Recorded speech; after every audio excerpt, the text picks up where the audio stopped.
Om Jnana Timirandhasya Jnananjana Shalakaya Chakshurun Militam Yena Tasmai Shri Gurave Namaha. This afternoon I was discussing with Shanta Mataji, who is sitting here at the back, who is spent her life as a welfare worker in this area. And I was telling her about the uselessness of mundane welfare work, as we have heard from our acharyas. Some of the points discussed. I've heard from acharyas means from Prabhupada. He's the representative of all the acharyas, but especially because I researched on Bhakti Siddhanta Saraswati Thakur. So he said the same thing. Srila Prabhupada gave the example of rescuing the shirt of a drowning man. Someone claims himself to have done great work because he saved the shirt of a drowning man. Or an example I gave Mataji is that someone's driving a car, he's heading for a crash. He's feeling a little uncomfortable. Adjust the seat and adjust the air conditioning. Now very comfortable. And just heading for a crash. 2 minutes later they're going to crash, but everything very comfortable and very nice. So we're all heading toward death. And in the meantime, we try to make everything very comfortable. Or she was asking, well, shouldn't we try to help the dukhi? But then everyone is dukhi. You think that these people, these are sukhi, they're living in a nice bungalow, but they also have to suffer birth, death, old age and disease. They also have to suffer cancer, blood pressure, heart problems. Everyone has diseases, and then there's family problems, anxiety from so many anxieties. Is their business going to go on, or they may lose their job, this, that and the other. So many anxieties. Everyone is suffering. Why do we designate some people as dukhi? Everyone is dukhi. So the idea we're helping the dukhi, it's nonsense. If we think that just by making some little adjustment, we're helping them. So only the real help is to give people knowledge of Krishna. So the other day also, just a few days ago, I was speaking with a devotee who was quite shocked. He'd been to a meeting of some of our ISKCON leaders, and he was quite shocked that one of them was telling about how in Andhra Pradesh during the flood they'd been distributing biscuits and bread, which is, after all, kami food. If someone doesn't have any food, it's I guess they'll be happy to get it. Although what usually happens, like in this tsunami, that by the time our devotees get there to distribute food, the people are throwing away food because there's so many people go there to distribute food. They're not interested. They say, come on, the other people are you're just giving us some vegetarian food. The other people gave us nice meat and all this stuff. So anyway, this devotee is a little shocked because he was saying that, well, we read in the Science of Self-Realization, at that time it was the Drought Relief Fund, and now it's the Flood Relief Fund. And it might seem quite shocking, the letter that Prabhupada had his secretary at that time, Tamal Krishna Maharaj, draft. There was a letter from the Andhra Pradesh Drought Relief Fund saying that the position of the people is pathetic, there's no food to eat, and people are starving, and we're sure your international organization can help. And Prabhupada wrote a letter and said, you can't help anyone. All these things, they come about just because people are sinful. And there's one problem is followed by another. He said, rather you should help. Instead of asking us to give funds and manpower, you give funds and manpower to help spread Krishna consciousness. That's the only real solution. So that seems rather, it might seem rather heartless. People are hungry and you can help them. We can arrange to help them. But Prabhupada's point was that, well, yeah, everyone's suffering one way or the other, and you can help in one way, but then they'll suffer in another way.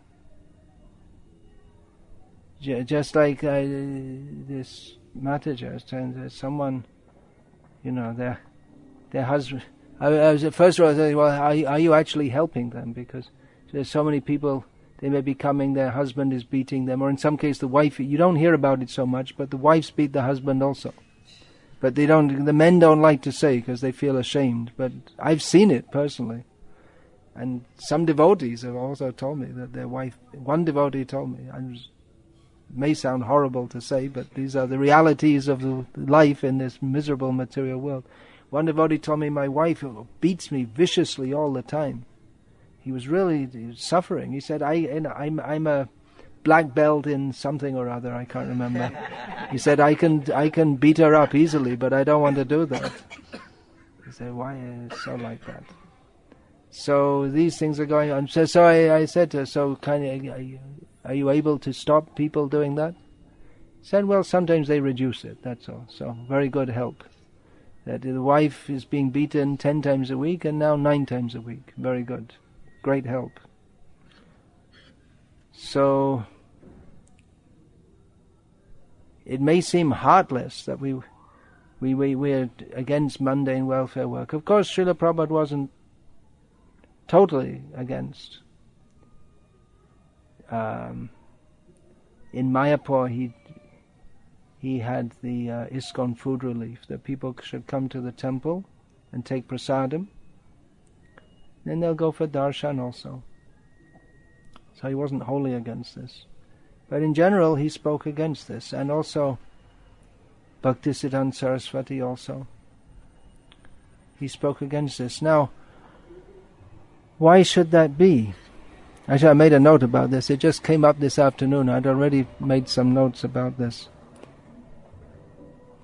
I mean, this is the kind of topic that comes up again and again. So we should understand these topics, because generally people praise very much. Oh, it's very, you see, Ram Krishna Mission, they're doing such good work, they're feeding the poor. And communists, a very good idea, isn't it? You see, you give the wealth to everyone equally. Sounds very good, doesn't it?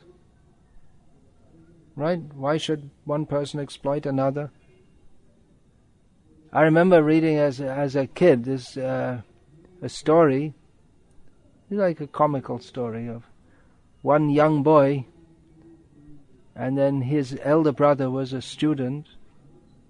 The young boy was maybe 10, 11 years old. His elder brother was a student. He was giving lectures about communism, and we should share the wealth equally, and no one should have more than others.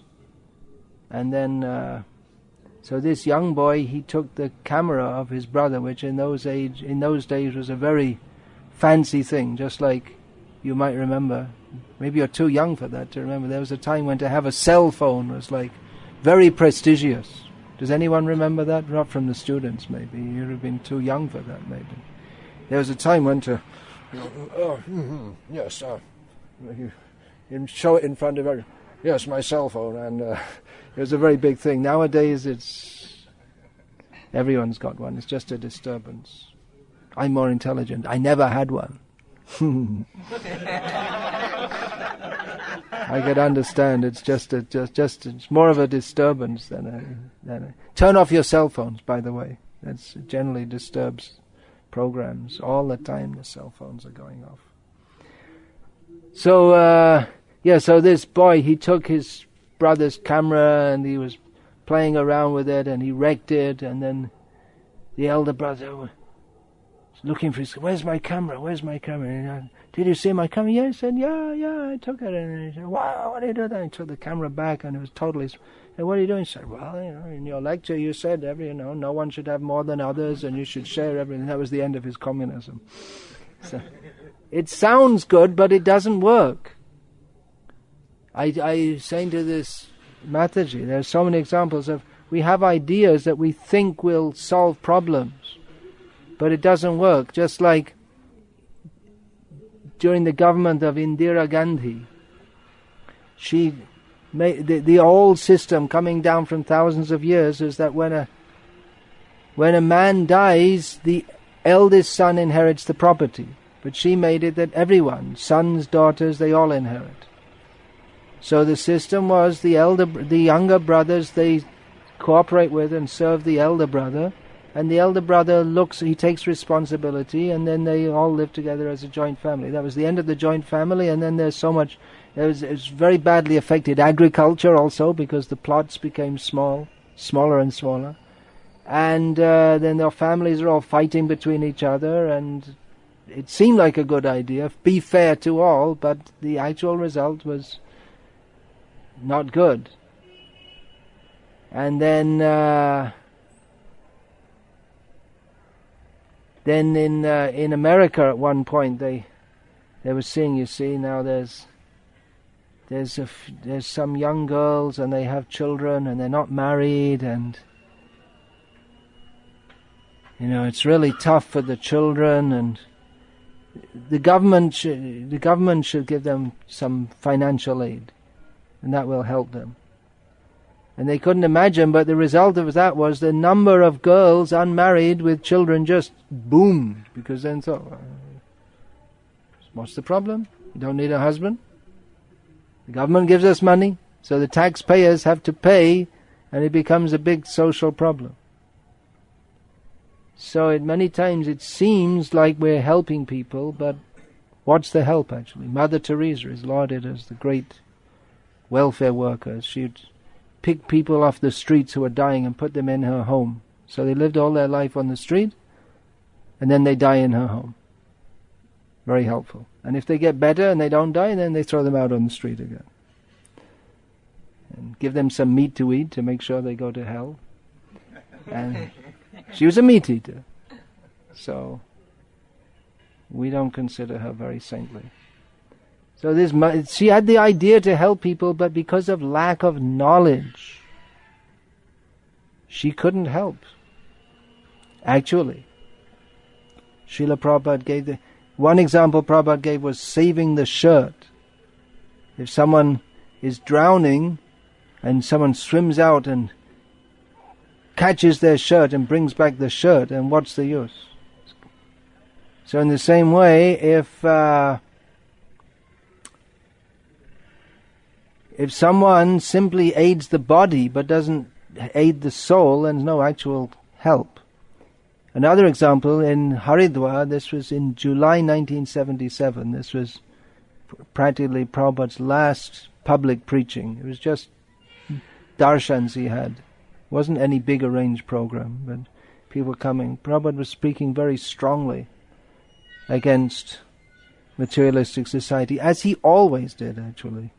Mostly Prabhupada would speak, if you listen to Prabhupada's preachings, most of the time, all the time speaking very strongly against the misleading ideas of modern society, isn't it? You all listen to Prabhupada's lectures, conversations, especially in his conversations. He's just all the time talking about the mundane society and how there's so much misled and misleading. So he was speaking very strongly, and one woman said, why are you so, she practically was saying, why are you so nasty? Why aren't you compassionate? And Prabhupada said, your compassion is like blowing on boils. He said, be nice, be very good, smile, while everyone's going to hell. Blowing on boil, the boil is there, there's a very slight sense of relief. Who's had a boil? Anyone had boils? You didn't? Oh, lucky for you. I had plenty due to my sinfulness. So it's very painful, and if you blow on it, then may be a very slight sense of relief. But the thing you have to do is, when it's ready, you go to the doctor and they cut it with a knife, which they may put anesthetic, but you can't really properly anestheticize it. Is that the right word? Did I say it? It's a tough word. You can't. How can you inject? Because the whole area is swollen. In England once they gave me dry ice. They don't use that in India. It's carbon dioxide ice. So, but still, it's painful. It's very painful. But that's what you have to do. Then all the pus comes out, and you dress it, and you have to take it. Pain is required to remove the pain. That's the point that Prabhupada was making. So, it may seem that by, criticizing this mundane welfare work, and why don't you want to help others? Actually, the Vaishnav, the very nature of a Vaishnav is that he wants to help others. And the idea to help others that people have, that is good, but because they're not Vaishnavs, then parabhavastavada bodha jata yavanni jigyasata atma tattvam, everything that, unless and until one inquires into the actual nature of reality, then everything one does will simply be parabhav. It means defeat. It won't be successful. There won't actually be any good in it. Nate vidu swartagating hi Vishnu durashaya te bahirata maninas. Because people are on the external platform, they don't know that their real interest is to serve Vishnu. Then they're simply bewildered, and everything results in frustration. So the idea to be good and help others, well, that's good, but if we maintain envy of Krishna, then we remain bewildered and we can't know how to help others. So the Vaishnav is the actually only compassionate person, and he knows what it means to help others. We see that Srila Prabhupada, the ideal Vaishnav, he worked tirelessly to help others. He left Vrindavan to help others by giving them knowledge of Krishna consciousness. Without giving this knowledge, that help is not help. It's, as Lord Krishna says to Arjuna, Ashochanan vasochas twang pragyavadans chabhasase gadasun agatasun svacha nanu shochanti panditaha. They seem very harsh words. You are lamenting for that which is not worthy of grief. You're lamenting for the body. Those who are wise, they lament neither for the living nor the dead. They don't lament for the body. Now, of course, the physical body is the vessel by which we experience happiness and distress. And actually in this material world it's all distress. That's the point. This whole material world is dukhalayam. It is the place of distress. So the idea that we will help the dukhis, first of all, everyone's dukhi. That should be understood. It's not that someone who has more money is not dukhi.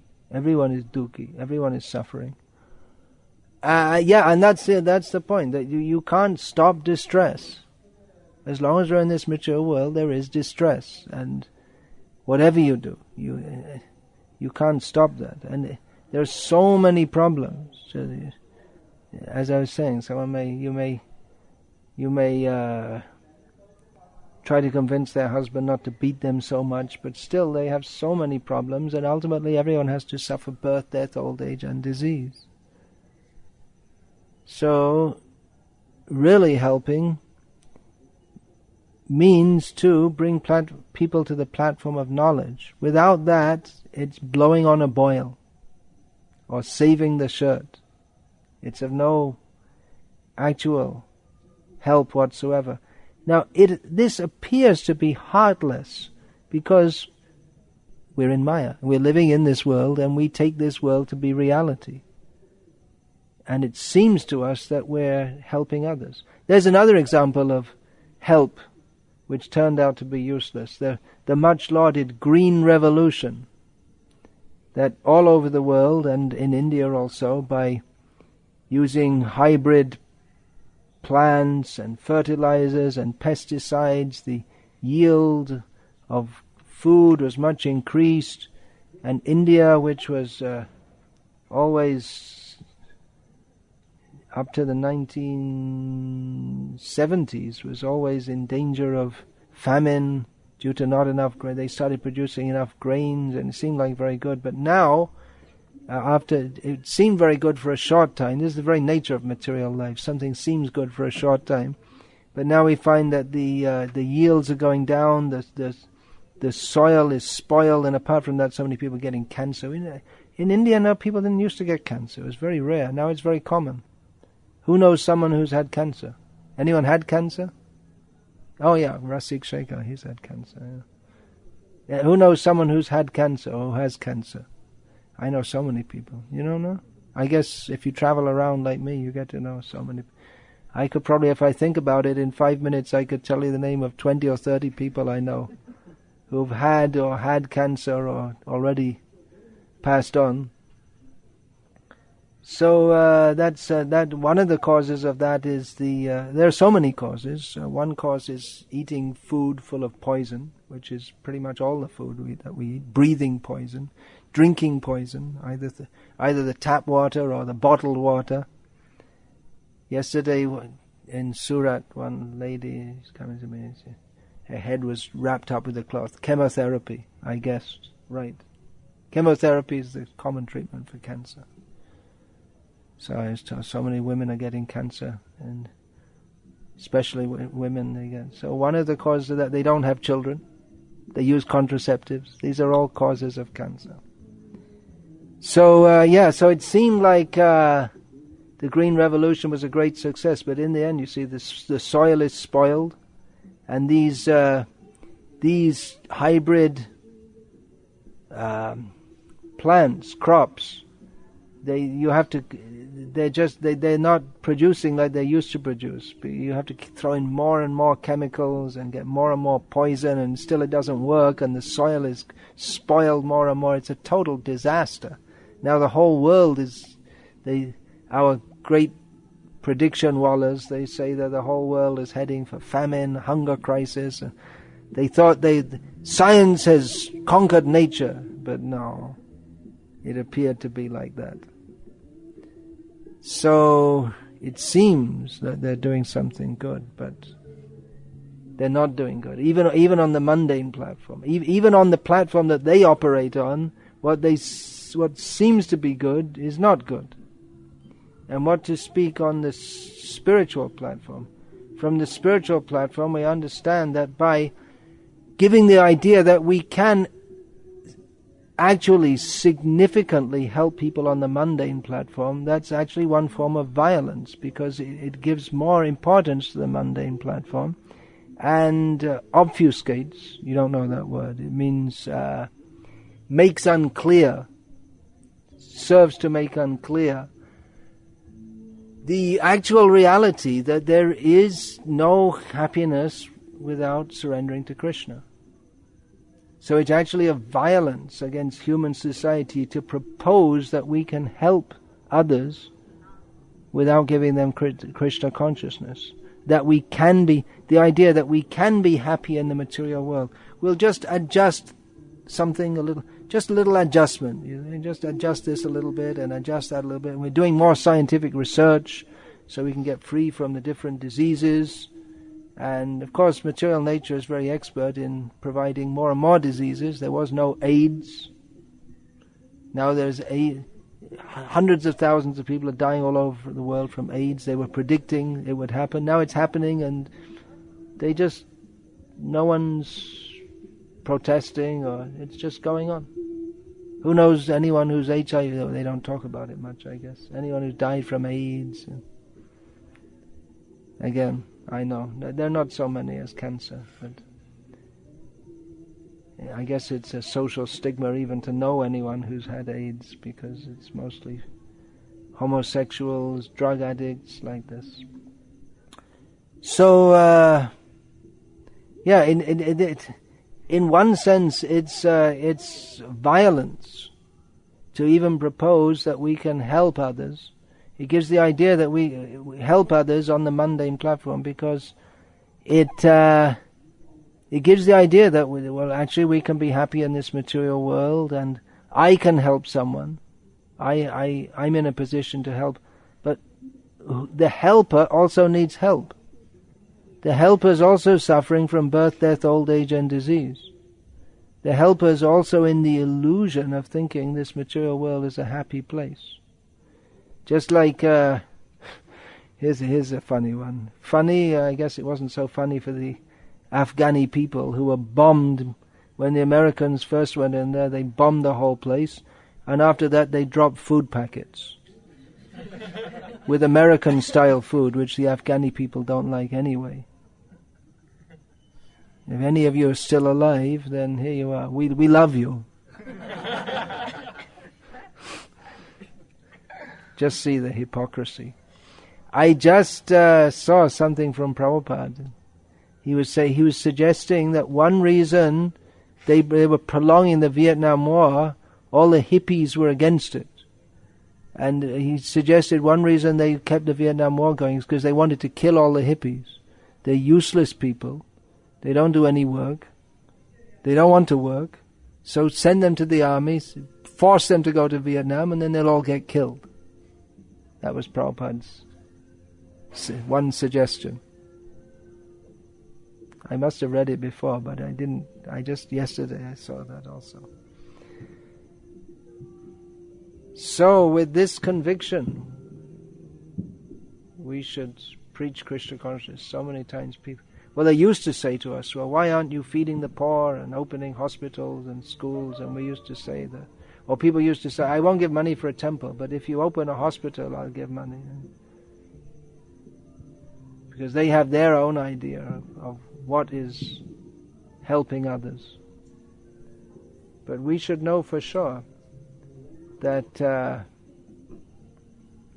giving people the opportunity to take to Krishna consciousness is far more valuable aid than anything else. As Bhaktisiddhanta Saraswati Thakur said, the neophyte devotees ringing the bell in the temple during the arati is unlimitedly more valuable, both spiritually and materially, than opening millions of hospitals or schools or food distribution centers or whatever. How is that? Ding, ding, ding. How does that help anyone? Krishna is pleased. And opening hospitals and schools, and it doesn't actually help anyone. It is of no intrinsic worth. Bhagavad Bhakti hinasya jati shastra chapastapa apranasya dehasya mandanam lokaranjanam.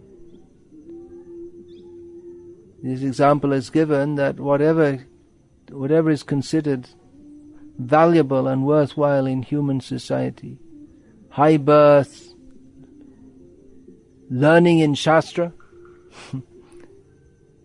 austerity, japa, chanting mantras. If there's no bhakti, then it's all simply like the decoration on a dead body. If you see, you might walk in say there's a long room, and you enter from one side, and the other side, someone is sitting, and they're dressed in a very nice suit and tie, and hair is very nice, and you can see they have rings on their fingers, and say, oh, very respectable person, looks very nice.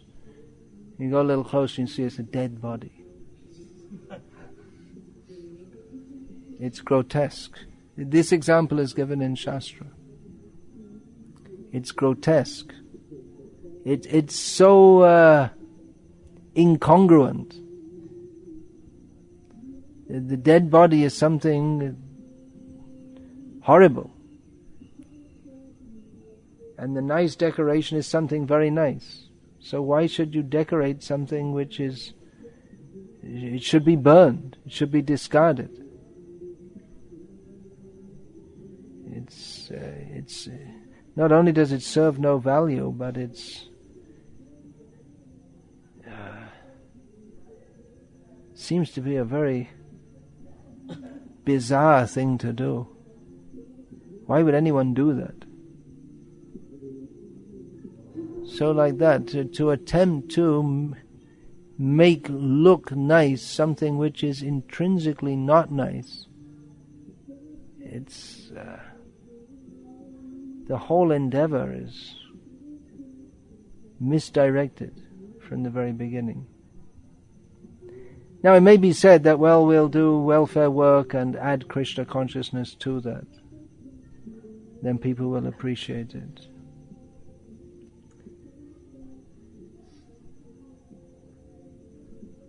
And in Mayapur, Prabhupada had that, what was that? It was called ISKCON Food Relief. And then later, after Srila Prabhupada's passing away, this, what is it called? Food for Life was invented. So Prabhupada had people that they can come to Mayapur and take prasadam.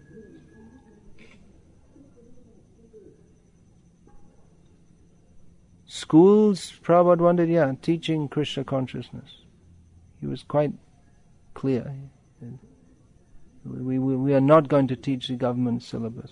It's right there in his letters. Andhra Pradesh Drought Relief Committee totally refused them.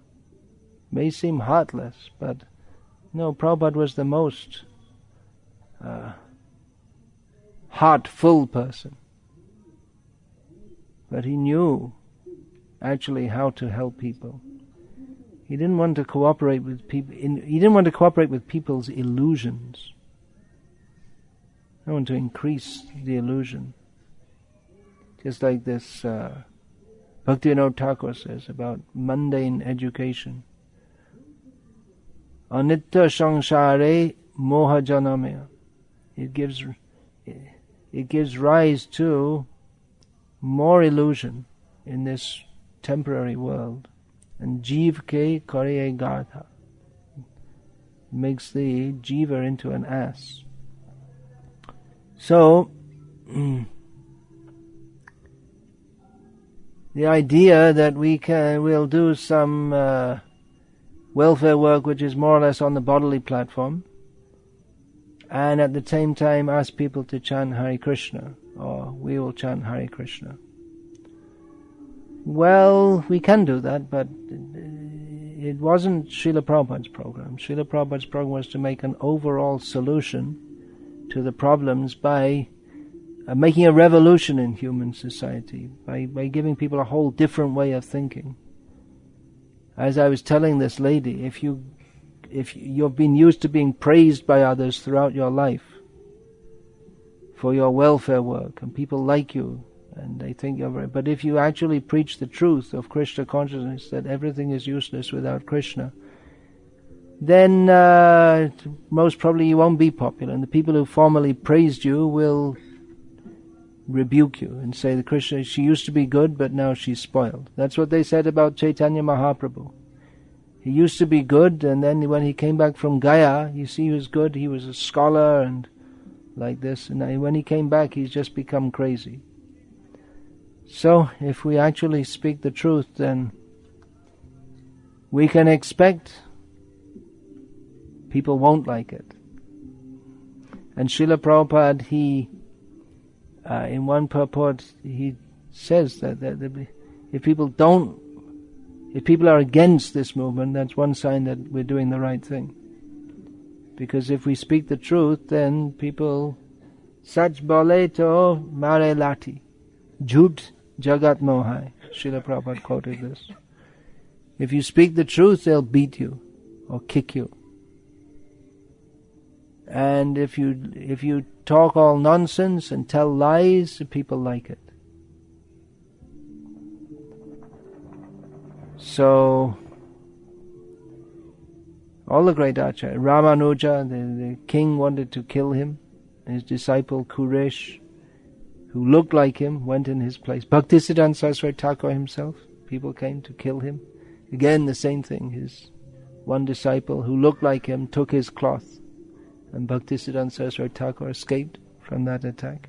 Prabhupada himself, in Mayapur, our temple was attacked by the local Muslims at the behest of the Communist Party, and Prabhupada said he heard the report that they were running around looking in the building. They said they were looking for me, they wanted to find me and finish me off. He had that idea like that. So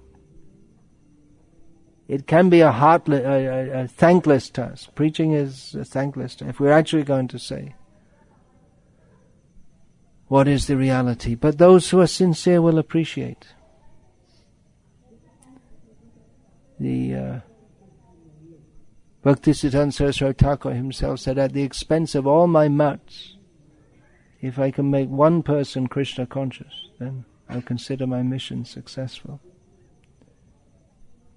Because actually to surrender to Krishna, to fully accept the message of Krishna, Savadhaman Parityaja Mamekam Sharanam Raja, it's, from the materialistic perspective, it's a very heavy thing. Who is your father? Who is your mother? Who is your friend? Everything, all these relationships are completely useless. Of course there is sadharan dharma. I was also saying to Mataji, they're opening vrid ashrams for old people. I was telling her, actually by doing this you're encouraging people to throw out their parents. The real dharma is you should teach the young people to look after their parents. They should do that. We're not saying that everyone should be, alright, so our only real relationship is with Krishna, so we should reject everyone and everything else. It's not necessarily like that. There may be cases. Ramanuja himself as a young man, left his wife for her offense to his guru. Raghavendra Swami, he left his young wife to take sannyas, and she committed suicide afterwards. So people may... Nimai Pandit left his young wife, an elderly mother, widow. So people blame. But then look at the great benefit he did for human society by doing so. So that is required. Sannyas is required for everyone. It may not be formal acceptance of sannyas, but that spirit is required. Krishna told Arjuna to Savadhaman Parityaja, but then we see that Arjuna remained as a grihastha for many years, even while being fully surrendered to Krishna. But the point of giving up all our mundane conceptions, even while we live in this world,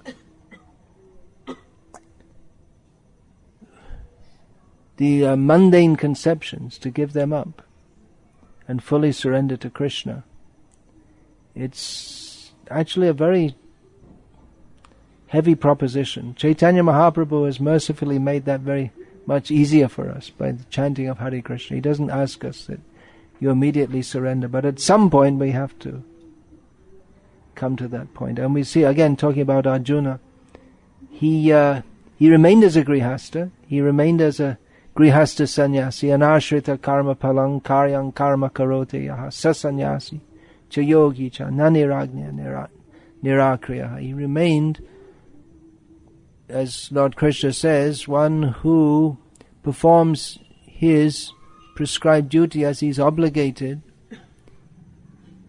without being attached to sense enjoyment. He is an actual yogi and a sannyasi, not he who lights no fire and performs no work. But eventually Arjuna also, following Yudhishthira and Bhima, then when Yudhishthira learned that Krishna has departed, he just left. He didn't even tell anyone. He didn't. All his life he had been with his brothers. They had supported him. He just left. Didn't tell. Didn't say anything to his wives. Just left. Then Bhima said, "Oh, Yudhishthira's gone." He just left also. Arjuna saw they've gone. Okay, I'm going too. He's left. So that attitude has to be. How are they able to do that? It means internally they weren't attached. Otherwise you can't just all of a sudden leave everything. So in every status of life, one may be performing various duties in this world, but internally and externally also one should be cultivating renunciation from this world cultivating attachment to Krishna and detachment from this material world.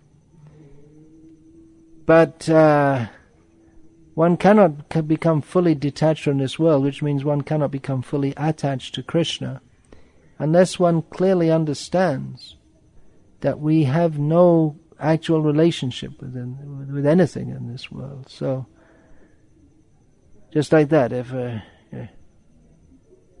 may be hungry people, we may give them prasadam. Like that, we may do that. At the same time, we have to understand that everyone in this world is suffering because of envy of Krishna, and we can truly help them by giving them knowledge of Krishna, knowledge of their relationship with Krishna, the overwhelming necessity to take up our relationship with Krishna, that we should understand and try to make others understand also. Otherwise, blowing on boils is not helpful. Rather, it's a disturbance. So, what are you doing? What are you doing? He said, I'll help. I'm very good at blowing. It doesn't help. So it might seem that we're helping, but the seeming that we're helping is not actual help. Okay, that's one point of the many points that Srila Prabhupada instructed us in. And you would see, yesterday I was listening to two conversations, one after the other. Prabhupada was in both of them, the same point, making, why don't these rascals understand that the body and the soul are different?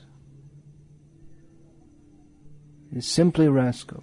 That why can't they understand? The body of a young child dies, and why doesn't it grow? It's obvious. The soul is because of the absence of the soul. Actually, in the first conversation I was listening to, Prabhupada said, these people are such rascals, they'll never understand. It's not even any use to try to make them understand, he was saying. In that conversation, he was saying. But in the next conversation, he was making the same point, and obviously he wanted the person who was listening to understand. So on one hand, he was saying it's these people, they're such rascals. Well, there are some who are just like they're committed rascals. They're Matyena Krishna paratasvato va mito bhibadyeta grihavratanam adanta gobhir vishatang tamisram punah punas charvita charvananam. They're grihavrata. They have made a vow that we will not be Krishna conscious in any circumstances. In no way we're going to surrender to Krishna. Either by our own effort or anyone else's effort, we're committed to enjoying our senses and going to hell. Recently I read part of this, there's a book which is famous at the present time, Richard Dawkins, King of the Atheists of the Western World, The God Delusion. So he fits that description very nicely. He talks about religion being dogmatic. He himself is totally dogmatic. He says natural selection is the perfect explanation for how everything is existing. But the rascal, why this whole intelligent design movement has come up? Because so many scientists have seen that natural selection it's insufficient to explain. He just says it's natural selection is the perfect explanation. He doesn't explain why. He doesn't explain why so many scientists, having examined it all, find it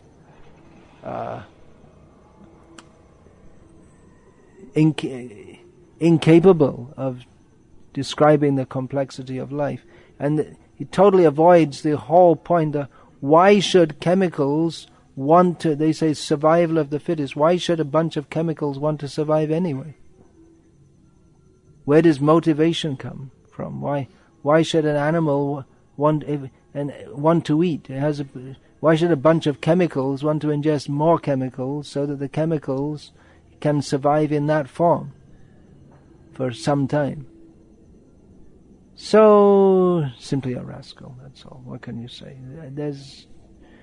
We should reply to such people, but maybe not directly, because we can't expect such rascals to change their mentality. Unfortunately, they're influencing others, so we should preach, as Prabhupada was preaching.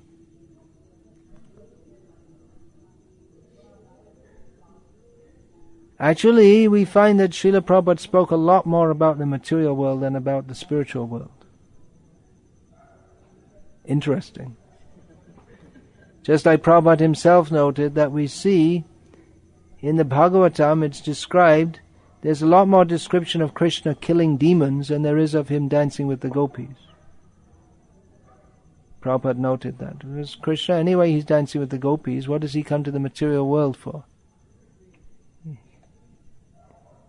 So that paritranaya sadhunam vinashayata dushkritam. So in the same way, here in this material world, Prabhupada came to deliver us to the spiritual world. But to get to the spiritual world, we had to be free from the misconceptions of this material world. And people are very deeply caught in the misconceptions. Even many people who, this Bhakti Siddhanta Saraswati, you'll see, a lot of his fighting was with people who are devotees, supposed to be devotees. But because of their misconceptions, he rejected them as not being proper devotee, and so many misconceptions. So, Bhakti Siddhanta is required. Clear understanding of what is our relationship with Krishna. And there are so many misunderstandings because we desire to enjoy this material world. So we're very expert. The conditioned soul is very expert at taking Shastra and mixing it all up and coming out with 1 + 1 = 3. Coming out with the wrong. Everything looks nice, and then everything comes out with the wrong. And they'll prove it. At school, our mathematics teacher took us through a whole big long equation. One step, another step, another step, another step, another step, then cancelled out everything on both sides and ended up 1 = 0. So we were looking at a huge long thing on the board. What happened? The first line is right, okay. The last line is not okay. So what happened? Somewhere there, he deliberately inserted an error which we couldn't catch, and that at one point there was something cancelling out something else, so it became 0, and we did. I can't remember the whole thing, but he was able to trick us anyway. So we couldn't find it out. So like that, the materialists, everything they say looks very good, very nice, but the result is wrong. We're infatuated by this material world. So yes, we should be attracted to the spiritual world, but we should also know the perils of this material world and of material consciousness. The material consciousness of thinking that there is anything of any value beside Krishna and surrendering to Krishna. So, Hare Krishna, I'm over time now. I'm supposed to be having another program, one after another. Questions, comments, protests. Now is the time. In many, of course, you're all devotees, so you're all listening very politely. But in another group, if it wasn't all devotees, the protest might have already come. Especially in the Western world. People who come to religious discourses in India, even if they may not agree, they're usually quite polite. So, that is the value of your culture. That's something good there. Of course, again, the culture itself, without proper knowledge, can be very misleading. Just like at the present time, due to some TV serial, Sai Babas, this Shirdi Sai Baba has become so popular. So it's the same culture, Hindu culture, but so much, the emphasis is so much wrong. Yesterday in Surat, I saw this, on the back of some auto rickshaw, there's a picture of this Sai Baba, and they always make him look like, like he's, I don't know, how do you describe this? Some kind of vague smile, which is supposed to be some kind of cosmic benevolence or some. And then there's a picture right next to that of baby Krishna. So I guess the implication is that, well, if you're worshipping Sai Baba, you're actually worshipping Krishna because it's all the same. They really got it mixed up. We really need to preach very strongly and clearly, otherwise people will come and they'll join and they'll chant Hare Krishna, but they've got so many misconceptions. It's really painful. And there's so much cheating also. You see, here I am going on again. So much cheating. This one rascal who is from Maharashtra, but very prominent. He's very prominent in Gujarat, in the villages. This Pandurang Shastri. Now he died and his influence has gone down, but he because people are inclined to Krishna, he preached about Krishna, Yogeshwar, he would call it. But then they'd preach that Krishna actually, see, they would preach Bhakti, but then they say Krishna has actually come from the impersonal Brahman, and there's no such person as Radharani, it's all just imagination. Actually completely demons, envious of Krishna. But people, it seems like Bhakti, and they're trapped. They become offensive to Krishna. They think they're coming to Bhakti. See how cheating, how much these people are cheating. Thank you very much, Maharaj, for the wonderful class. That's all? You have a question. Okay. My question is the basis, in fact, the basis of this philosophy. The basis of this philosophy, I'm just repeating so everyone can hear. I like the substance of this philosophy, like no intoxication, no meat eating, no gambling, no illicit sex, and all the other things. You like no meat eating, no gambling, no intoxication, no illicit sex? Well, you're saying it's the base of this philosophy. No, it's not the basis. No. Yeah. So, but like my mindset is so mundane, and I'm so much involved in these materialistic things. You're so much involved in these materialistic things that sometimes I wonder. Sometimes you wonder that there are so many souls. There's infinite souls in this universe. There's an infinite number of souls in the universe. Yeah. And that why is it that every soul should or does at the end love Krishna only and be happy? Sorry, I didn't exactly understand the last part. Why does every soul, if he wants to be completely happy? If every soul wants to be completely happy, why is it that they have to love Krishna? Because that's their constitutional position. Everyone is by nature connected to Krishna. Krishna is the center of everything. Everyone's by nature servant of Krishna. So it's just like a fish. Probably here in Goa, if you go down to the beach, you see the fishermen, is it? So you see the fish flapping in the nets. And you may think, well, the fish, you have to put it in the water. If the fish is going to be satisfied, he has to be in the water. There's no way a fish can be satisfied out of the water. Because that's the medium that fish live in. So, in the same way, the soul is by nature, its constitutional nature is to be with Krishna. So whatever else we do to try to make us happy, without being situated in our constitutional position, it's not possible. If you give the fish, here I will give you an AC room, and plenty of food, and the most beautiful female fish you can imagine, nice fins and shiny scales, and goes most enchantingly, opens and closes its fish mouth. The fish cannot be satisfied. We have a constitutional position in relationship with Krishna. That is our constitutional position. If we're in that situation, then we're fully satisfied. If we're not, there's nothing else we do that can make us happy. It's not possible. And you see, look at the whole material world. Look at the history. No one studies history. Everyone studies engineering, genetic engineering, all things which get you money. History doesn't get you money. But if we study the history of the world, it's a history of suffering. What to speak of history, even the news.